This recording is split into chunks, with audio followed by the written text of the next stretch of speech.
SJC-12001, Commonwealth v. Jared Ahmed Abdallah.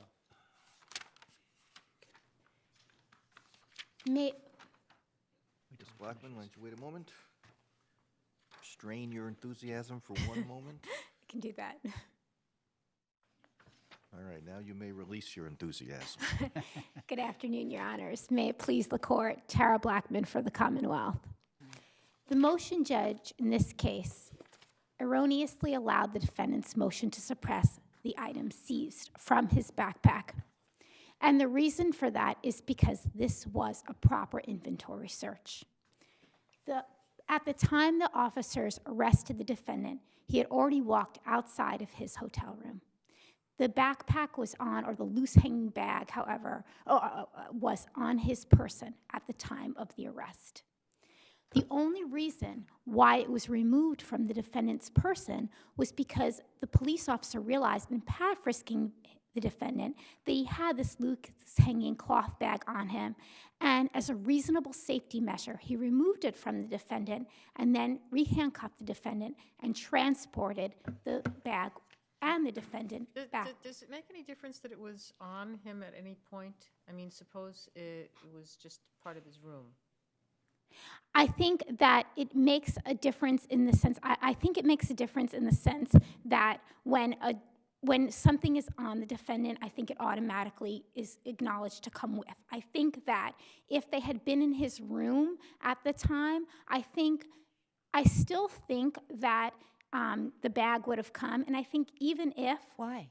Because it was a hotel room, it wasn't a home. Yes, but he had a lot of personal stuff, and the arrangements were made. The clerk said, you know, we'll hold it. I mean, why wouldn't Your that Honor, have gone with other stuff? Actually, that's not quite how it happened in this case. What happened was, first of all, there's nothing on the record that he actually had any closed bag in the room. What he had was personal clothes, and he had already exited the hotel room. And then he says to the officer, "Oh, what's going to happen to those belongings in the room?" And at some point, the officer says to the front desk, "Hey, can you make sure those items are secured?" So the point is, if the bag had been there, why wouldn't that have been just the same as those other items? I think it's different because I think it's a closed container, and also I don't think that the police had the duty to put on the responsibility of the hotel to hold that item and possibly make them liable for whatever was in that bag. I think it's a closed item, and I think there's a recognition that with a closed item there are claims of theft. So I think in terms of that,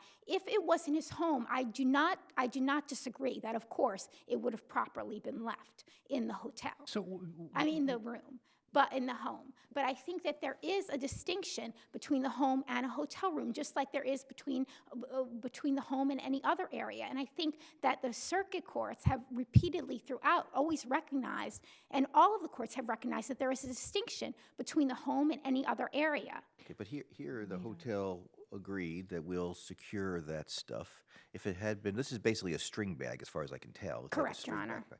If that had been on the bed and not on him, would the same arrangements not have been made? Would the police say, no, well, you can make arrangements for your suitcase, but no, we want to take the string bag with us? I don't think there is any necessarily, I don't think there's no evidence that there's any suitcase. I think that would be a closer question than here. I think it's very clear from the— Worry about that anyway, because it was on his back. Right, so we don't have to worry about that in this case. I think that that's a closer question. I do think that there is some issue with the putting on the police to ask a third party to hold an item for the defendant where they could potentially face liability if the defendant makes a claim of theft. But the point is, they did ask. So I think that's all we're saying. They did ask They about did. other items, so They did, why but I wouldn't think— they have done it for this? Well, I think something that's been recognized, I think there's a difference between a closed bag and something that you can see what in plain view it contains. So I think there is some type of distinction, and I think this court has recognized that distinction. So I do think that there is some issue there. I don't think we don't have to get there even in this case. Why is there not a great deal of pocketbook jurisprudence? I mean, for a long time when I was growing up, every woman had a pocketbook. And now increasingly men have their variations. Why is there not case law as to the pocketbook. There's definitely case law suggesting that if it's on the defendant, the defendant is arrested with it, it comes with. Generally, when the courts are talking about that, they're talking about scenarios where the defendant, or they talk about in the context of the defendant being brought with the purse on their person to the police station. In those cases, it becomes very clear, just as this court recognized with the wallet in Commonwealth versus Ross, that it's proper to inventory that item. There's really no difference. So I don't think there's any question that in that circumstance it can be inventoried. I think the cases that my brother cites in his brief from other states, Gaston versus State, People versus Ingham, we're dealing with situations where, first of all, the item is being taken from home. It's not on the defendant, and we're talking about a purse or a bag that's actually being taken out of a home. And of course, the Commonwealth recognizes that isn't appropriate, because certainly the inventory search exception should not be used as a ruse to find items that can potentially be inculpatory. So here, I thought you were going to go to the fact that it was just sort of a matter of convenience or just good procedure to take it off of him for that period of time that he was in the patrol car en route to the station, but really it was on his back. It's part of his, it was on his person. If it had remained on his person, if they'd basically handcuffed him with it on it and he arrived at the police station with it on him, it would have been just like the pocketbook. Exactly, Your Honor. There is no difference. And the only reason that the judge in this case allowed that motion was because the police did not follow that procedure and because the police took the reasonable measure of removing that backpack before they put him in the police cruiser for police safety. And while the motion judge recognized I don't have a problem with the procedures that were followed, I don't see why it couldn't have been left behind in the hotel room. But I think that the judge's analysis ignores certain key facts. One, first of all, I think that the motel room is different than this motel room was different than a permanent address of the defendant. In fact, the reason why the police were responding to this motel room was because the front desk called and said, we don't even want this person here anymore. They've gone past their checkout time. So I certainly think in that scenario, it wouldn't have been appropriate for them to go to the front desk and say, hey, can you hold this item for this defendant? For what reason? The police don't have to go out of their way to protect items so that if the defendant's carrying anything inculpatory on him, they don't potentially find it. I mean, that's certainly not the purpose of keeping the inventory search exception narrow. And second, I think the judge in this case ignored the actual fact that the defendant exited his room. The police didn't arrest him in his room and remove the backpack. He had already exited the room by his own voluntary act. The police knock on the door, say, Rainham Police, and he comes out with that backpack on him. And it had money in it, right? And it did, and it had his bail money in it, which he says during transport, and then what she again says during booking inventory and points to it, and says, Indication, I guess, that the defendant had ever asked that the backpack just remain with the computer. I mean, he asked about the other items in the hotel room, didn't he? He actually, what he asked, and this even gives, I think this gives more, this shows even more that he would have not even wanted that left with the front desk, because he actually asked when he finds out that his items are going to be secured by the hotel, he actually asked Sergeant LaPlante, can you have one of the police officers secure my PlayStation and my computer? So it's made very clear that he actually doesn't even want his valuables just left in the room at the hotel. He actually wants an officer to secure those items for him. So At the front desk, though, for the hotel to do it, not for the police to do it. I think actually Detective Riley took possession of those items from the transcript. I'm not sure if he thereafter gives them to the front desk or if he holds them for the defendant. What's very clear from the transcript is that he asks that the police secure those items for him, and then Detective Riley does secure those items for him. Shifting gears just a little bit, the defendant makes the argument that since the inventory policy gives discretion as to whether or not such things should be searched, and I mean inventory or not, that somehow it's violative of constitutional limitations on inventory searches. Yes, Your Honor, I would disagree with my brother's contention. I would say that the policy in this case is not one that is discretionary. Should doesn't mean maybe yes, maybe no. Exactly. I I think that, right, it doesn't say may, it says should. And even Sergeant LaPlante testified that this is something that, that the police officers recognize, this is something mandatory that is supposed to be followed. This isn't an optional type of policy. This is something that they recognize must be followed by them. And then once they get to the, I don't think there's any question here that once they get to the police station, it's properly inventoried in accordance with their policy. And also that essentially the defendant kind of gives consent for the officer to pick up the bag because because his bail money is in there. And as soon as Sergeant LaPlante picks up that bag, he feels what to him, based on his training and knowledge, is something other than money in the bag. He feels what is pills in the bag. You're not arguing consent here. Really? No, I'm not arguing. I'm arguing consent to pick up the bag, and then I'm saying that he immediately feels, it's similar to a plain view, a plain feel of the bag. He immediately feels what he feels to be pills in that bag. Wait. Now you've got me confused, because plain feel is a search, is a probable cause for a search. I thought you were relying purely on the inventory policy. Are you maintaining there's a second, that even if we say you lose on the inventory, you prevail because he had probable cause based on plain feel when he felt pills? Only once. So I'm saying I'm arguing on inventory, because I think the real question here is and I think the issue that this court is really asking is whether or not bringing that bag to the police station was okay. And so I think that in terms of that, and yes, that was an entirely proper inventory search. But I think that once you get to the police station, I think that the police officer, as soon as he feels what's in the bag, as soon as he feels the bag, he does have probable cause to search. But now, he doesn't need, but I take it under your primary theory, he doesn't need it. Right, under the primary argument, he Probable doesn't cause need it because he feels pills? We may all carry pills. I think that I think that based on his training and knowledge, feeling it's different than feeling. I mean, I think we may have pills in a Tylenol bottle. I don't think we have pills in loose plastic baggies. What was he being arrested for again? He was being arrested on an outstanding warrant. For what? Yes, I believe so. For what? I believe it was larceny below 500, wasn't it? Yes, Below 250. larceny under larceny, that's 250, right. larceny Yes, under it was 250, larceny. right? It was Right. larceny, yes.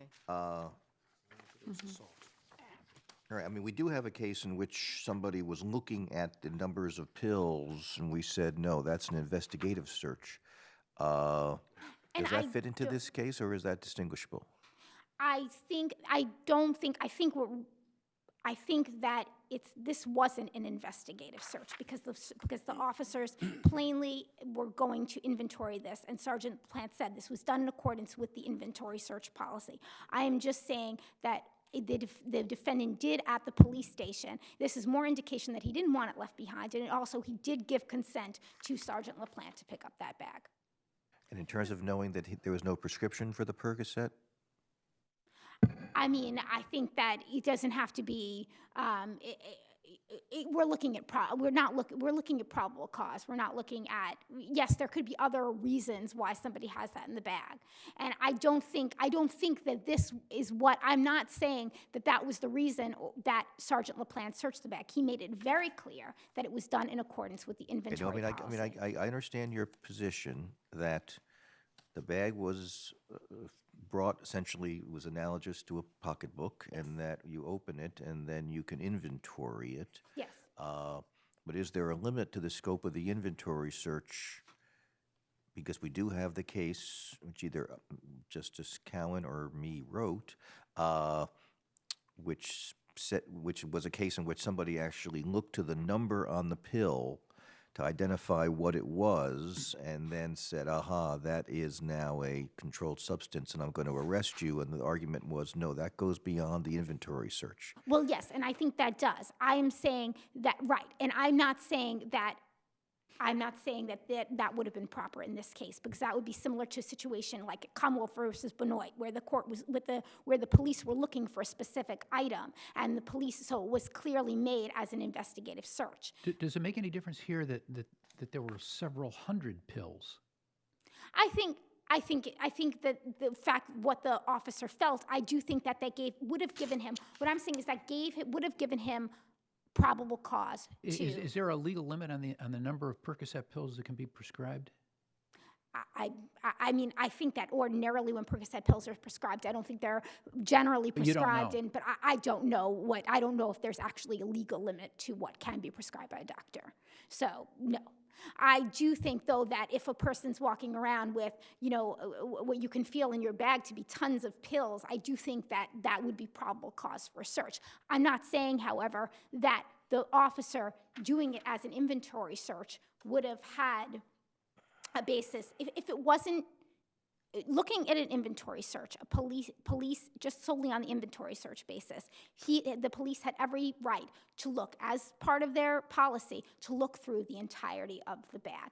That was the point of it. They should have not done done a search under the guise of an inventory search looking for a specific item, but that's not what they did in this case. This case is dissimilar to the Commonwealth. And I take it, unlike the case that Chief Justice Gans is referring to, at least I think, when you see a bag filled with these pills, you don't need to go any further to think you've got probable cause, you've got contraband there. Exactly, Your Honor. Yes. Okay, thank you. Thank you, Your Honor. Good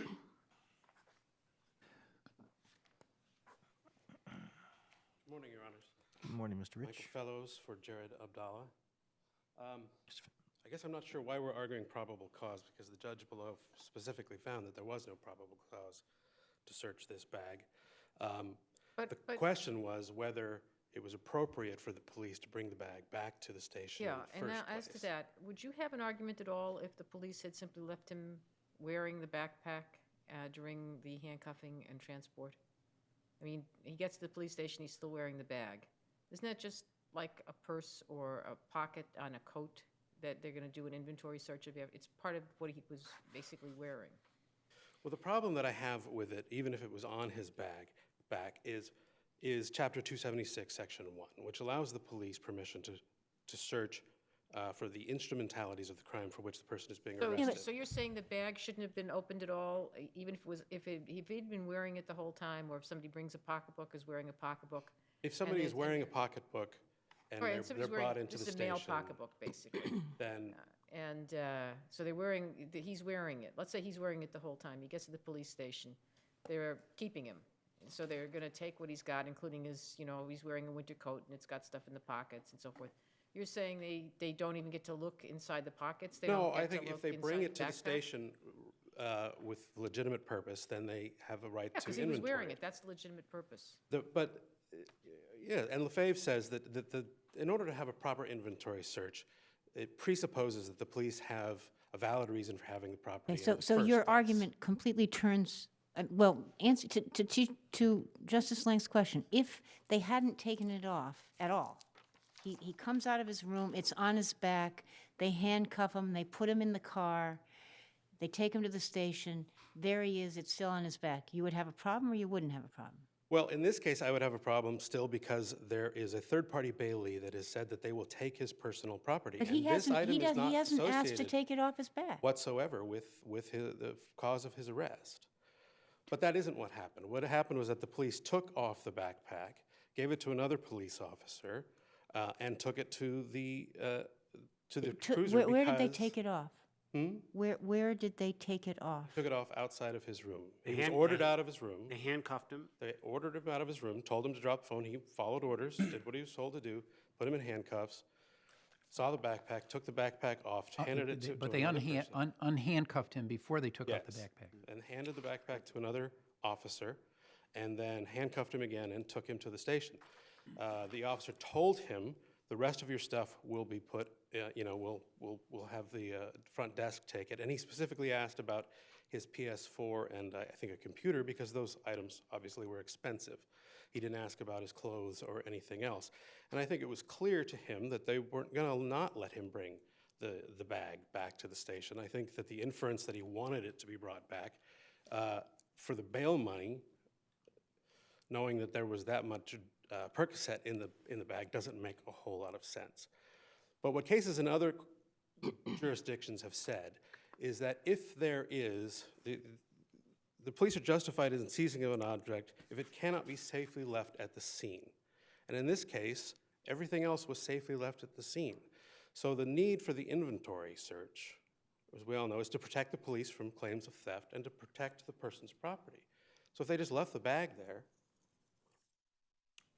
there's no reason for an inventory search. Well, And the problem becomes one of, if the police can just decide when they're on the street, if there's, say someone has a bag and they say, oh, I want to give it to my friend. They're like, no, it's on you. You're coming back here. And it's coming with you. Well, that might be a different case, right?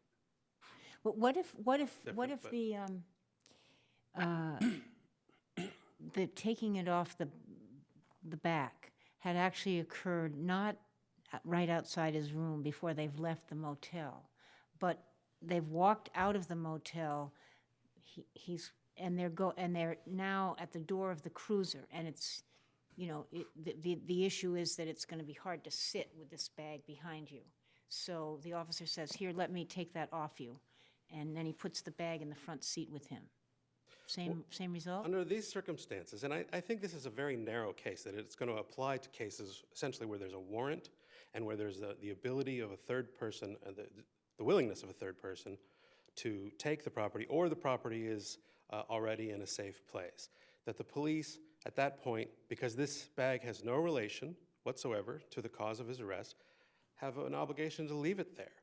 And if they don't, then there needs to be some policy written. There's no written policy about this at all. And the court has been very clear that the only reason that inventory policies are allowed, inventory searches are allowed, is when there are written policies removing any discretion on the part of the officers from what bags they're going to look in, what items they're going to look in.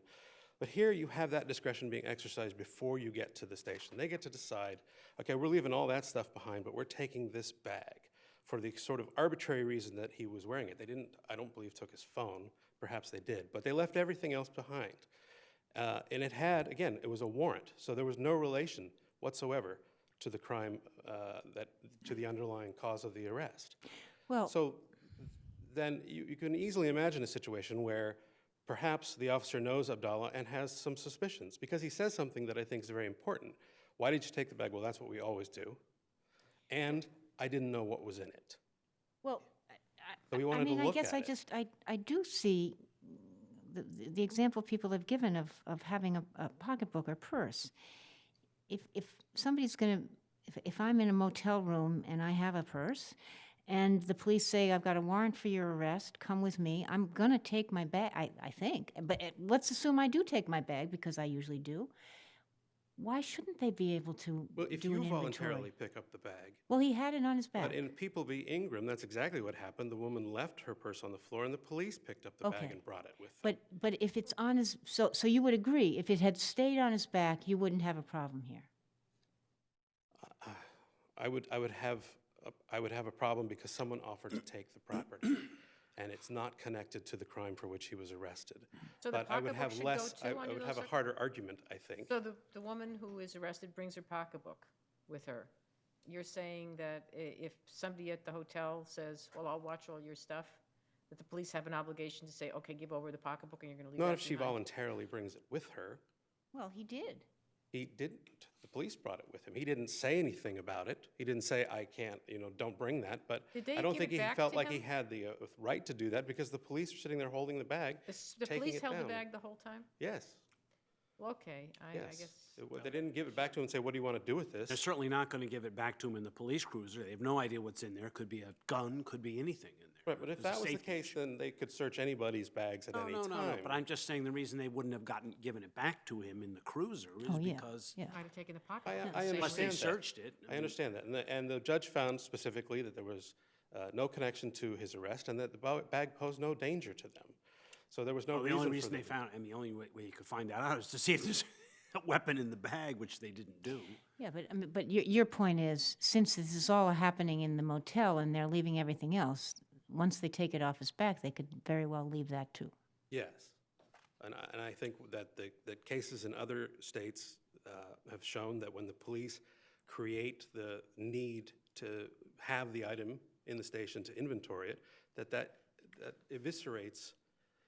I mean, this is supposed to be a narrow exception to the warrant requirement and probable cause. And if it's not necessary, and if the police are using discretion in deciding what comes back to the station, then that's getting blown open. And in Massachusetts, I think it's even worse because we have 276 Section 1, which says you can't search a bag incident to arrest unless you're searching for. Yeah, but that's really not at issue. I mean, this is either okay, it was either okay to take it to the station and it's an inventory search, or it isn't, I think. Well, I believe did it he is have an a issue, wallet? respectfully, Your Honor, because if someone has a bag and they're being arrested for a warrant, then that bag is likely never going to be Well, but if I have my searchable under purse, you're going to 276 say, Section 1. you say if I bring my purse with me, that's somehow the police's problem now? No, once again, if you decide to bring it on your own, but if you have a place for it and it's safe, and the police just decide to bring it, Oh, but that's not what we're talking about. All right. Did he have a wallet? I don't recall. Why wasn't this the same as a wallet? I mean, he's in the hotel room and he's got this thing on his person. He's sort of, why couldn't, it sounds like it's the equivalent of a wallet. If it were a wallet, should the police have left it behind? I mean, under the circumstances, when they were leaving everything else behind, I guess with the wallet, the one thing they're going to want his identification and things like that. He's going to need that when he gets to the station. I don't remember if he had a wallet or not. But generally, if you're going to have identification, I mean, that might be necessary. Keys so you can get back into your apartment, but... Which may be in the bag, Excuse me? which for a pocketbook or for a string bag very likely are going to be in that bag, the wallet and the keys. Perhaps, but, again, the officer in this case said that he was bringing this back because he didn't know what was in it. And to me, that raises an inference, at least, that he wanted to know what was in it. And he couldn't search it under 276 Section 1, and he had no probable cause to search it. So he just said, I'm bringing this back so that I can open it up. And I think that is a serious problem. Going forward, let's assume you win.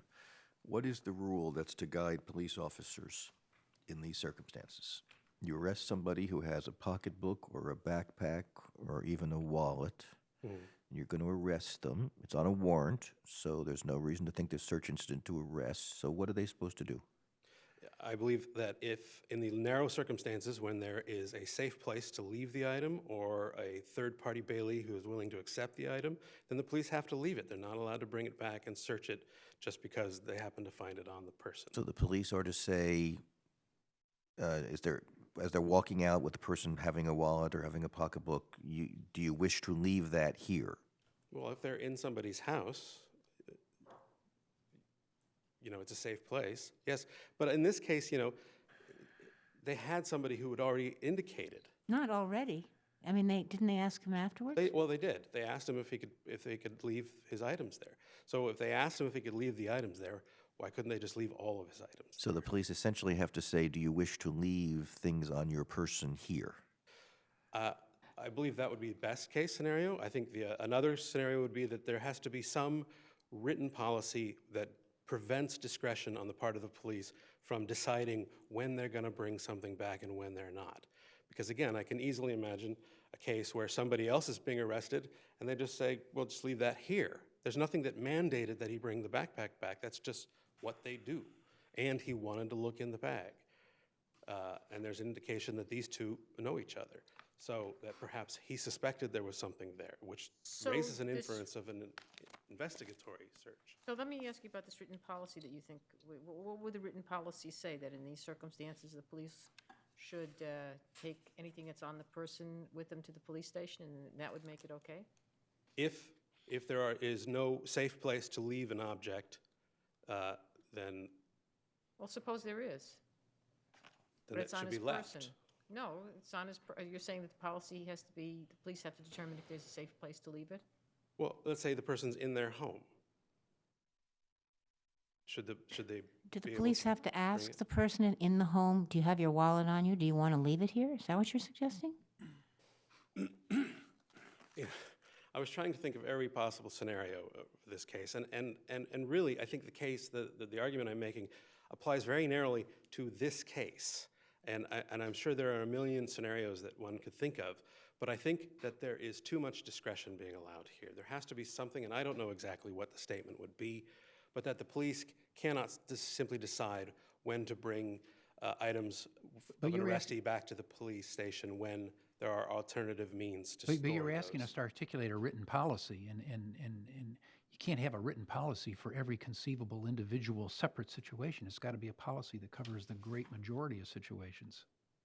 That's right, but the written policies that the police have made in their own booking inventories have over time developed enough for them to be able to do the inventories without discretion as to what they choose to do and what they choose not to do.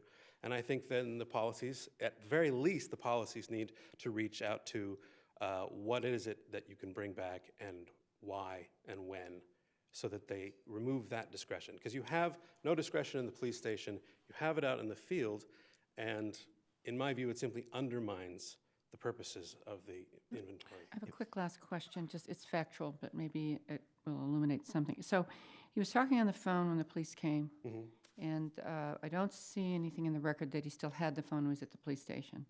At some point then, they tell him, you can pick your property up. So obviously there's quite a bit of detail. You can pick your property up here at the hotel, so they're at the motel. So they already have the backpack in their hands. That seems to be the sequence. I guess what you're saying is, once they have that property, they didn't ask him about anything else. They told him it was going to be at the front desk, just all the clothes and personal property, which includes the cell phone. So that's where it should have been. Yes. Okay, thank you. Thank you very much, Your Honors.